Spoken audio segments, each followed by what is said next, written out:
Hello, this is Jo from Cranberry. I am here again today to do another demo and talk about what's going on as part of the virtual Bead Expo. So this is the last day, and I know many of you have been busy doing workshops, and I did a workshop this morning. So I did my sparkly earrings workshop. And yes, lots of people made sparkly earrings, so that was fun.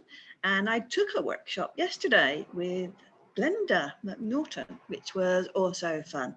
So it's been a busy weekend, and I hope you have enjoyed it as this comes to an end.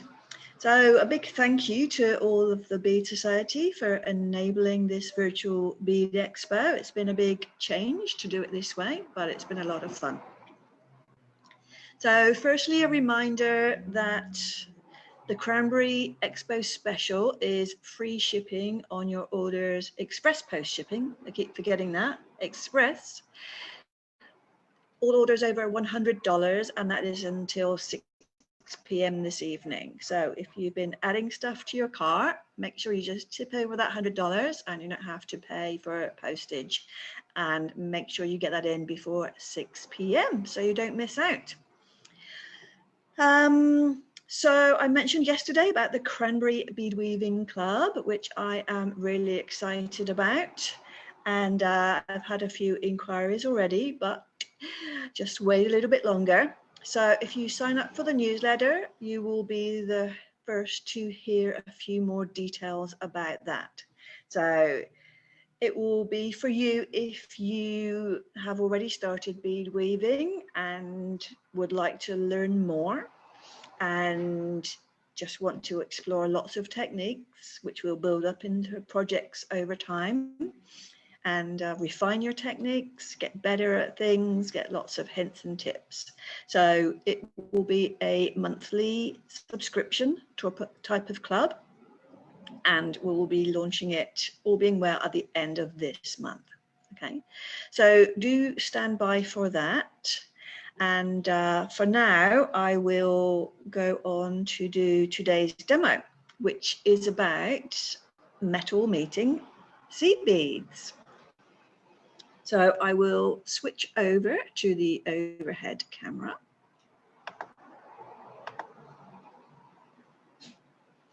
Okay, so we have some metal shapes on the website.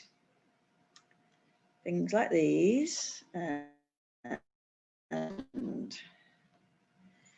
these ovals and different colors. So we've got these rose gold.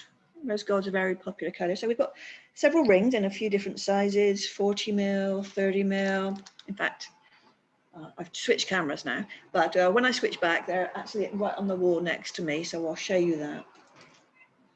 Some drop shapes.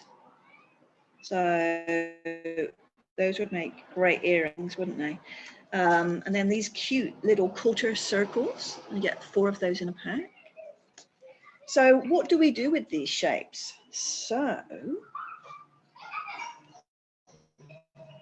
brick stitch is your friend with these.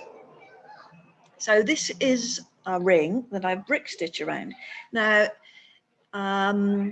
if you tuned in yesterday and saw the demo by Prue from Beads to Go, she was brick stitching around some resin beads, which were just lovely.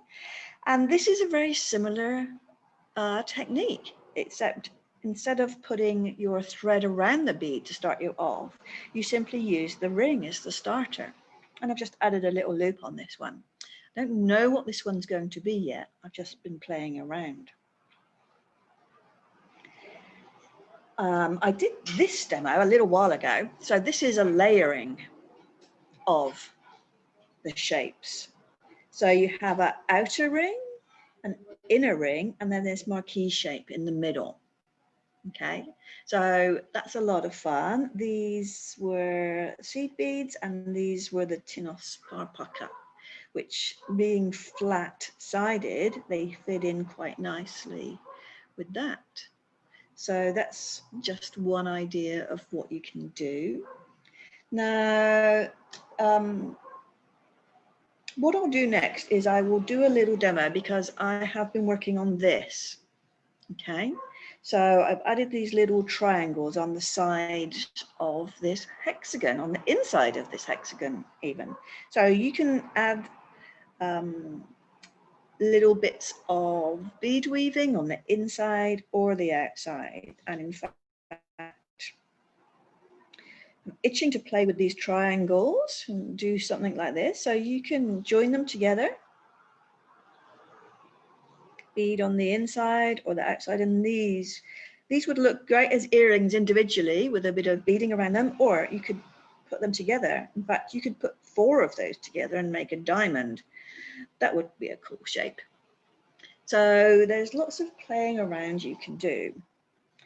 For now, I will put these aside and show you how to do some brick stitch on the inside of this. So I'm going to add another turquoise triangle just here.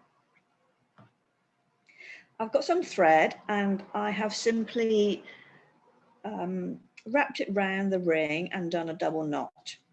Okay, I've left a short tail because I'm going to catch that as you go and cover it up because it's a bit too short to weave in anyway. So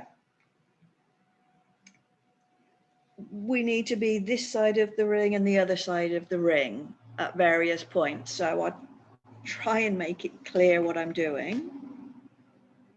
But to start off, we are picking up 2 beads, and I'm using delicas here because they lock together quite nicely. So I'm going to start from the back because that's how I prefer. So I'm at the back of the ring. I bring the 2 beads down right to the bottom, and then I need to come to the front, so I'm wrapping the thread around the ring, and then I need to go up through this one because that one's I want it to sit like that. And then I'm going to put my needle to the back of the ring. Now, at the start of the row, you will need to go back down the first bead to make it sit up straight, otherwise it's on a slant. And then come up through this one and go to the back again.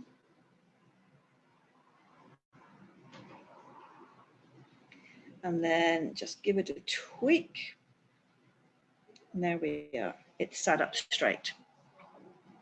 Okay, now we are picking up 1 bead. And you have to bring it down the thread and position it.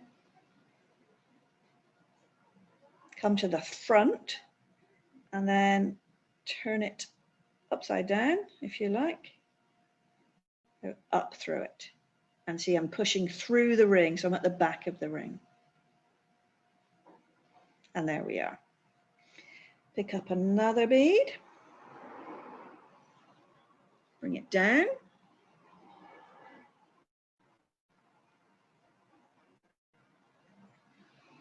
Turn it upside down and go up from the front to the back of the ring.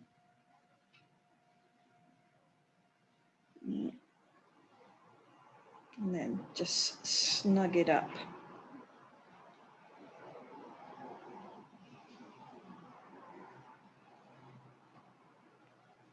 So keep doing this all the way across.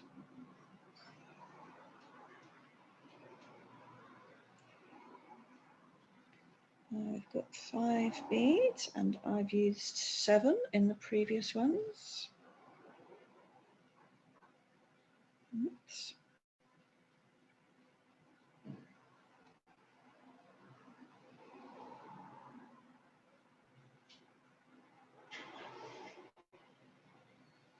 Last one. So if you were adding a row of beads, this is what you would do. You would just add 1 row all the way around. And if you're going around the inside of the hexagon, obviously you would need to leave a little gap at the corners, otherwise the beads will be too close to each other. Okay, so there we have our base row of beads, and now I'm going to turn it around so we get to go back the other way. So to start with, and you know what, I didn't cover that thread, did I? I'll weave it in later. So what I will do is just weave it underneath those threads there. So I'm starting with my thread at the back again, and I am picking up 2 beads, bringing them down, but this time I am not going under the metal wire, the metal frame, because that would go round these beads as well. So what I am doing, I'm going 2 beads in and I'm picking up that thread. I think you can see that quite clearly. Going underneath that thread, pulling it, and then I'm going up through this bead. I'm going to go to the back again.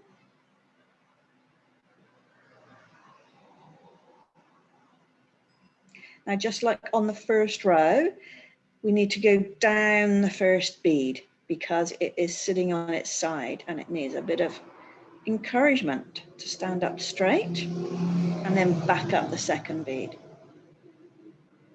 And then you pull that tight and it sits into place. So now we carry across the row,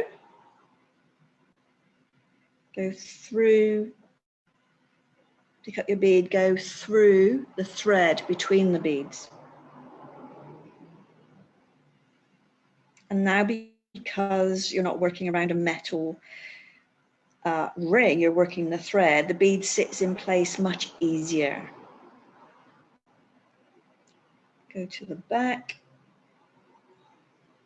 pick up a bead, come from the back to the front, and go up through the bead. So the first row is the trickiest, to be honest. These rows, the beads, you don't have to bring the bead all the way down to position it. By going through the thread, it drags the bead into place correctly. And we go up through the bead. Okay, so each row you're adding 1 less bead. So the good thing about this is you speed up as you go.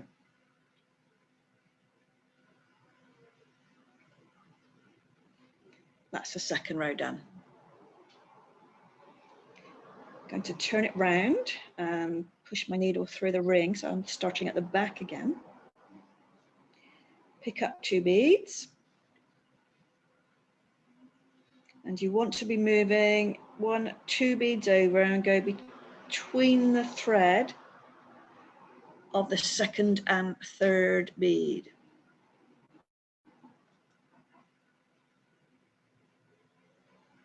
Bring it down, go up that last bead, and then encourage that first bead to sit in place. Go down it and back up this bead. Here we are.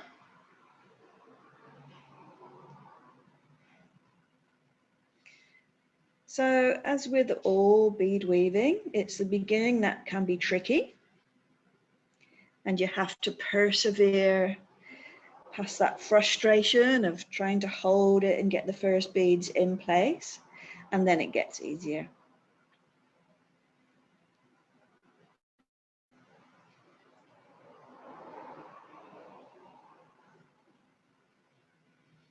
So I don't know what this design is going to be yet. I may just leave this ring with these 3 triangles in it. But you could add 6, or you could just add 1. Put an ear hook on it and just dangle. Make it offset, or yeah, endless possibilities really. So if you're keen to have a try with the metal rings, I need to go to the back of the ring first.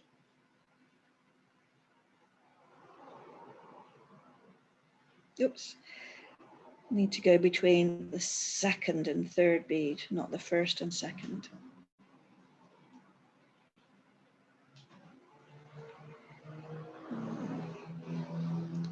Up through that bead.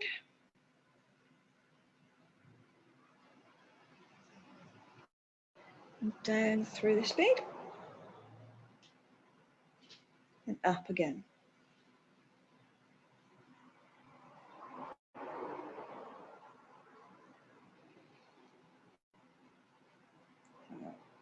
The rows are getting shorter.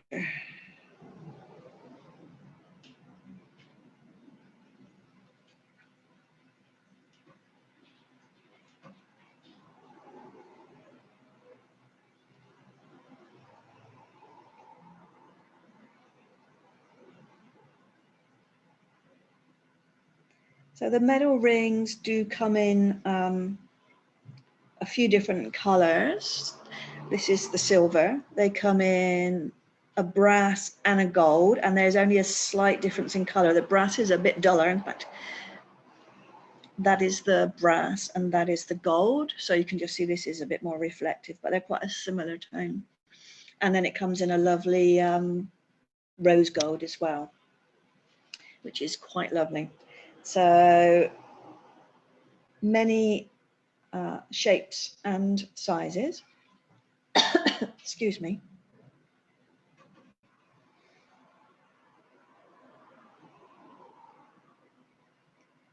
Excuse me.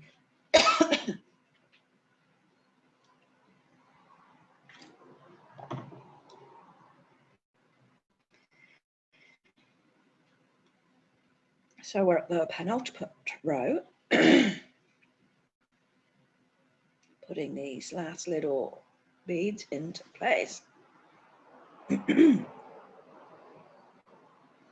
if after you've done that it's still not right, just give it a little flick, pull it again, and it sits in place.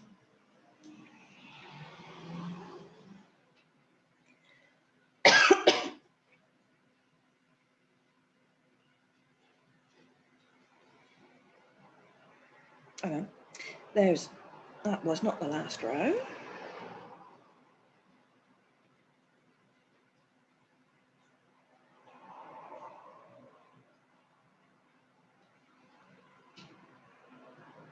Oops.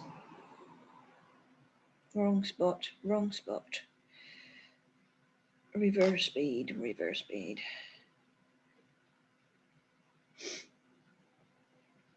This between the 2nd and 3rd bead. Oh dear, it's all going wrong. I dropped one bead.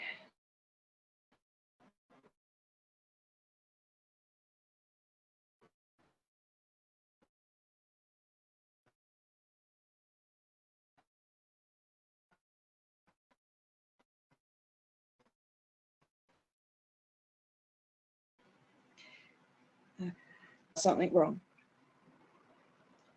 We are all human. We all make mistakes. Okay. This one goes through here.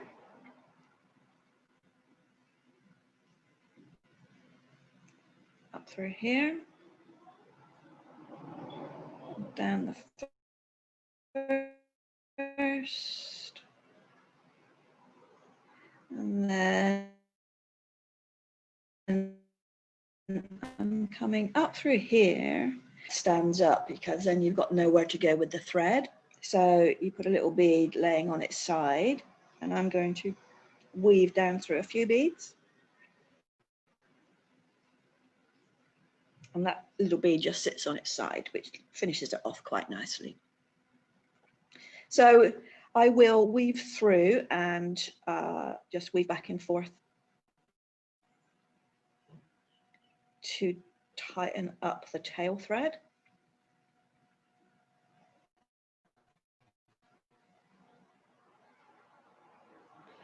Just go through a few beads at a time. Peyote is quite a tight weave, so it will hold the thread in there well. Just pull it and it disappears in, and that is probably enough. So I will have to weave in that short thread though, not cut it. Okay, so that's quite a nice little project. I think it would look good just hung from your ear hook, just like that, sort of off center, asymmetrical. I think that would be really good. I am really keen to put some of the triangles together. Probably don't have enough time to do that right this moment. We've got 10 minutes left. Maybe I'll start it. But I've also got these Tree of Life pendants, and it would be really good just to put a row of beads around that like you have done here. It would be a bit fiddlier to get in between the patterns, but completely doable, completely doable. So that would be good as well. Really pretty. All right, I am going to see what I can do to join these two together. And then maybe bead around them. We've got just over 10 minutes left, so I haven't prepared for this, so just thought I'd do it on the fly. I wasn't sure how long the other one was going to take. So I just do a double knot.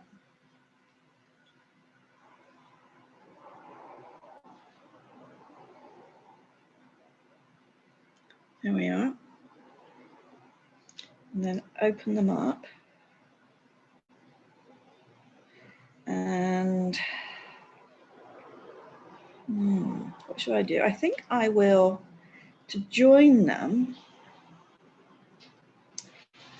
I think I'm going to add a row of delicas on the inside and then wrap the thread around both of these bars here, and then that will hold them together. Once again, I work from the back.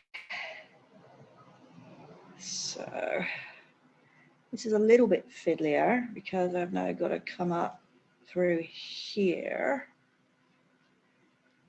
and then here. So at some points it will probably feel like I need an extra hand just to hold everything in place.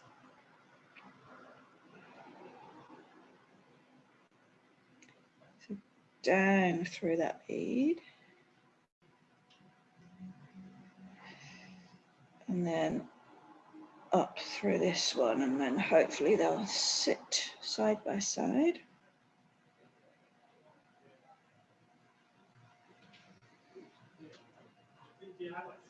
Ooh, this is definitely fiddly. Okay, pull it tight. Tail thread is getting in the way. Right, I'm going to the back. Add a bead, coming up through this one.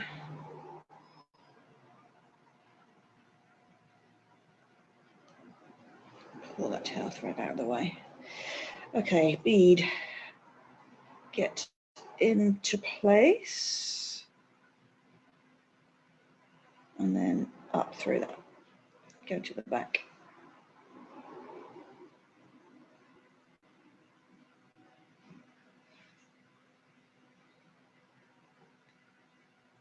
Bring the bead down, and up through here, and up through that one.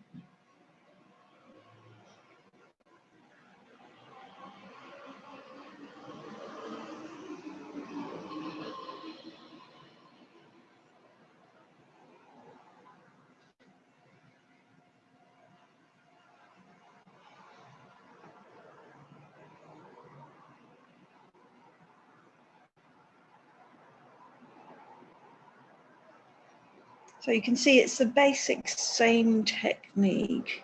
You do your first row, attaching it to the ring, and then you do whatever you want off of that row.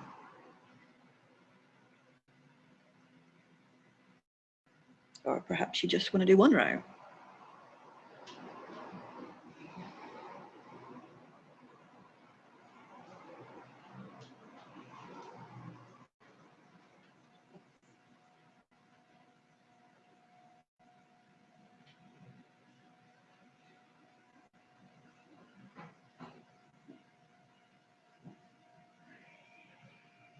So that is becoming quite firm now. So you can see I can hold it. If you want to use a thread that blends more in with your base metal, with your ring, so I've used blue, which is highlights the thread, but you could use a thread like this, which would blend in a bit more. But for the sake of a demo, it's really good if you can see where the thread is. And you know what, you can make a feature of the thread. Why not?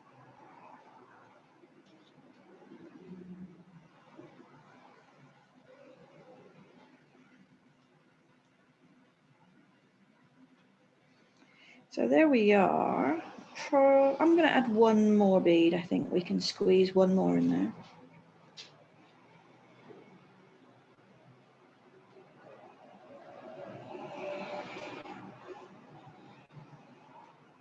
There we go. There we are. So I will carry on with this one. I'll probably add another row on this side. But when I do that, I won't be able to wrap around. I'll have to squeeze the, when I come up underneath, I'll have to go in a gap here where there isn't. So you have to force it. Okay. Maybe I'll just show you that start because may as well use my full half hour. Now, should that be okay?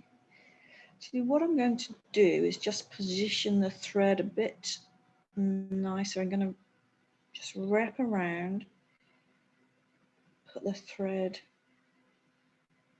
fully wrapped around to start to see if that will be better.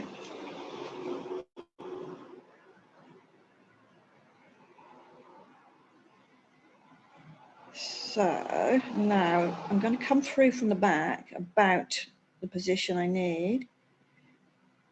I think I've just pushed one of the original beads over a little bit. So there you are. I'm coming up. I will go back and fix that bead that's fallen over, but there's the thread, okay? And keep them on top of the ring. Come up from this side and then it will hold them in place. Go back down this one.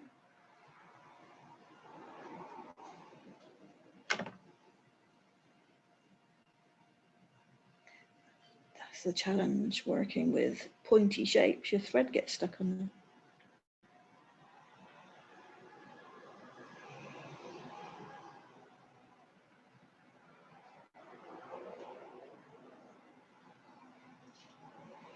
Yeah, that bead there is misbehaving. I'll go back and make that one stand up properly just by going up and down it again. Okay, so now we're up to one bead and I need to put my needle between those beads. Get rid of the tail thread, bring that down and go up. So that's sort of a bit more of an advanced technique using the rings. You have to squeeze your thread in between and it adds a lot more thread. So it would be better if you coordinate the thread color, but it's good to be able to see it for the demo. Okay. So I think that is it for now. Oh, I forgot one more thing. We have got some new kits and one of them uses a ring. So this one is not yet on the website because I've not long finished the sample, but hey, look, this is a ring. And this is a parpaka pattern. And lots of you have asked for some of their free patterns to be made into kits.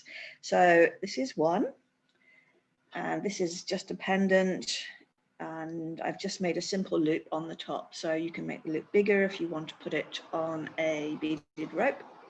And also this is a brooch, but once again, I've made the brooch this way, but you could make it this way, or you could also make it into a pendant by putting the loop of beads on the top as well.